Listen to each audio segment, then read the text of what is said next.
This news update is brought to you by Grab somebody and tell them hello. Your happiness will be connect to flow. Smile and cheer because that is we flow. Grab somebody and tell them hello. With your hands in the air, hands in the air, hands in the air, hands in the air. This is how we flow, yeah. Grab somebody and tell them this is how we flow.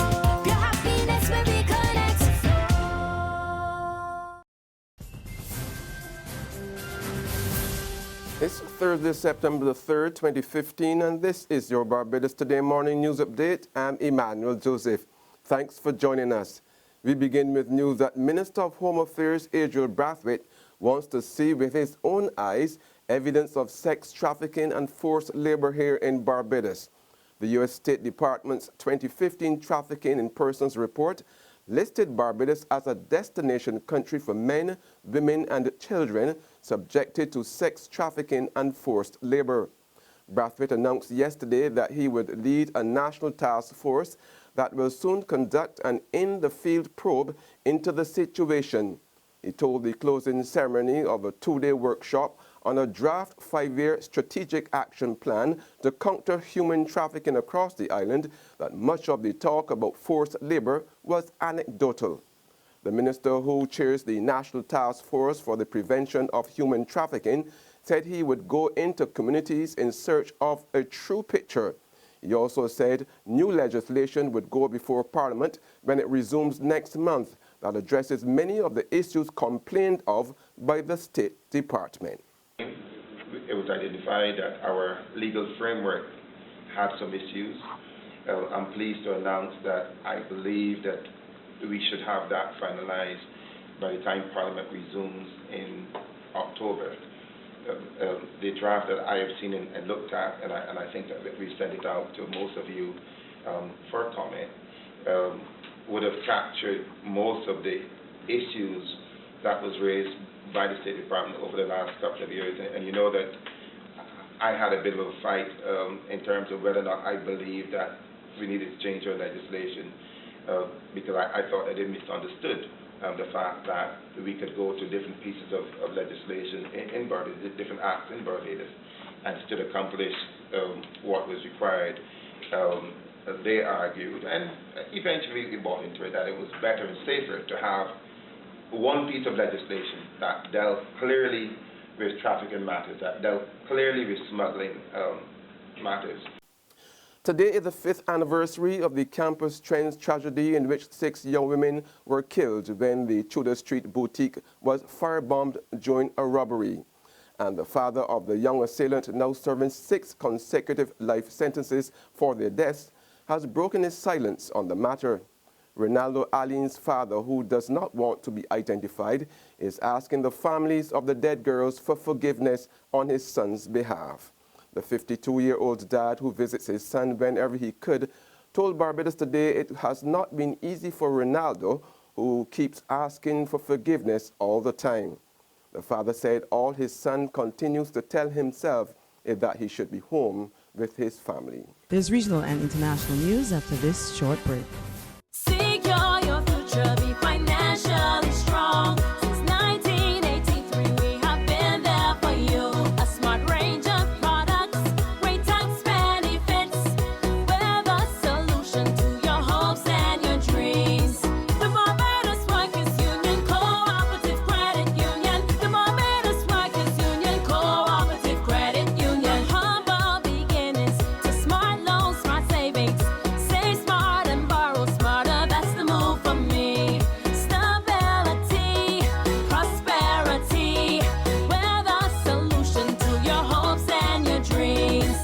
The Barbados Workers Union Cooperative Credit Union. The Barbados Workers Union Cooperative Credit Union.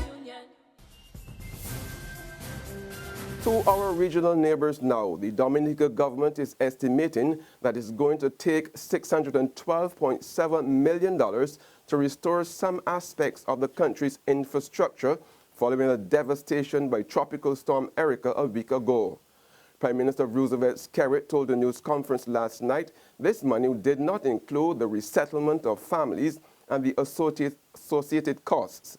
Skerritt also revealed that cleanup efforts, including removal of debris from landslides, would cost $12 million. Preliminary estimated costs to bring the airport back to operation would be in the region of $39.5 million. That is what would be required to bring the airport back. Every piece of equipment at the hospital, at the airport, has been destroyed beyond use, and therefore every piece of equipment would have to be replaced. That's the preliminary estimate. With regards to the infrastructure, the report from the Ministry of Public Works, the estimate, when we're talking about just roads and bridges, it doesn't include homes, it doesn't include, reconstruction of the roads in Kitty-Saban and other communities like that. You're talking about some of the main roads and the village roads. The estimate which has been provided by the Ministry of Works is in the tune of $612,700,000. Stating that the country was not passing around a begging bowl, Prime Minister Skerritt said Dominica simply did not have the resources to restore the island to what it was prior to Erica and would need interest-free loans to help.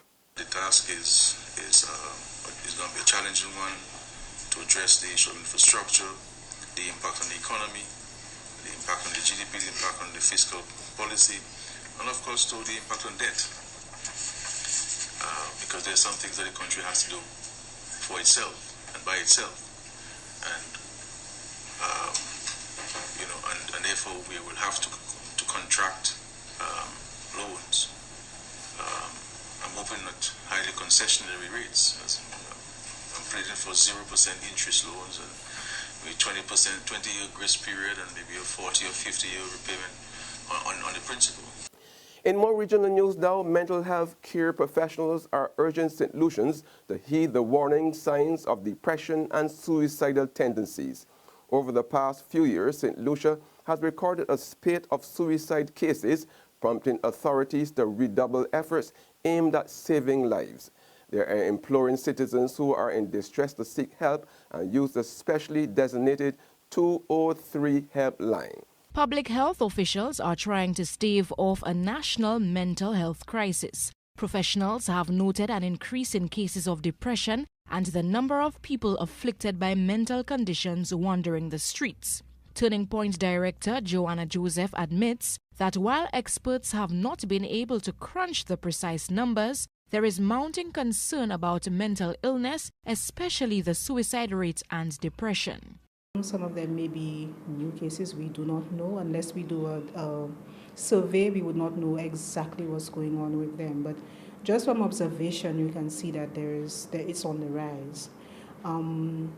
We have been aware of the crisis. It seems as if there is a spate of suicides where several persons have already taken their lives. What we do know is that suicide comes usually at the end of depression. It may be the last phase of depression. The other factors associated with the suicide rate and depression includes financial hardship and emotional distress. On the international scene, a 19-year-old Houston man, a day ahead of starting community college, has accidentally killed himself while taking selfies with a gun. Police say the gun blast hit Dillion Alonzo Smith in the throat. It's just crazy how somebody could be here 1 minute and in seconds they gone. Family members are devastated after police say their loved one, 19-year-old Dillion Alonzo Smith, accidentally shot and killed himself. It's the worst feeling of my life. A numb feeling. It's like something, it's still unbelievable. Investigators say Smith was taking selfies with the gun at the apartment on Forum Park in Bissonnette at about 1:45 this afternoon, just before the gun went off. It wasn't like he was trying to do it on purpose. No, he wasn't not trying to kill himself. His sister says he was starting at Houston Community College tomorrow. When you try to get your life on the right path, the devil try to mess with you. And that's where we end our Barbados Today morning news update. However, you can join us again this afternoon. Until then, remember to log on to www.barbadostoday.bb, subscribe to our e-paper and email updates, or like us on Facebook. You can also catch us on Izumi Media in bus terminals or screenplay at supermarkets and gas stations near you. Also tune into Channel 101 on Flow TV and to Mix 96.9 FM to get all the latest news and sports. I'm Emmanuel Joseph. Have a fantastic day.